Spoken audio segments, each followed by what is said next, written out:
Theresa May in Parliament. Credit Jessica Taylor, AFP. After Theresa May's withdrawal agreement was rejected in her third attempt to get it through Parliament last week, MPs will today vote on a number of alternatives in a second round of indicative votes. Where does this leave the Brexit process? Is the Prime Minister going to have to resign soon? Read on to find out.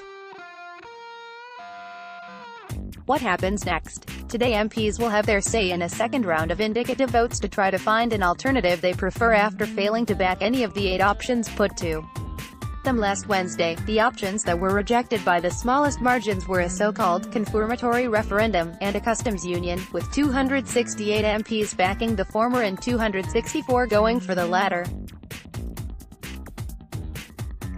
Ideas relating to that, or perhaps combining both, will be on the cards. Many of last week's 8 options have returned for round 2, but some have been replaced with new alternatives. If they fail to reach a conclusion yet again, Jeremy Corbyn will continue pushing for a general election. Mrs May has said that she fears we are reaching the limits of the process, given how many options MPs have rejected, so she could sympathise if MPs fail to come up with another option. Voting is expected to begin at 8 p.m. Is Mrs May about to resign? The Prime Minister has made clear she was not going anywhere yet. She told MPs she would keep pressing the case for an orderly Brexit in her quest to deliver on the referendum result, suggesting she could even try to push for a 4th vote on her deal. Of course, if she fails, or MPs force her to pursue too soft a Brexit, she could well be pushed to the brink of resignation.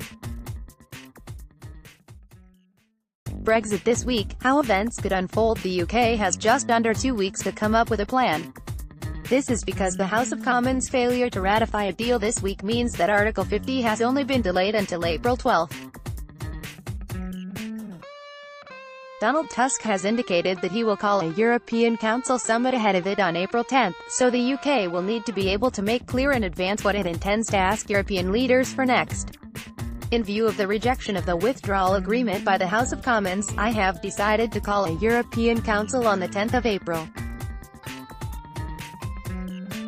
At the last EU summit, it was France that had to be carefully and sensitively talked down, mainly by Poland, from pushing the UK into a no-deal scenario. Mr. Macron wouldn't be the only leader tearing their hair out if Mrs May failed to provide a new proposal.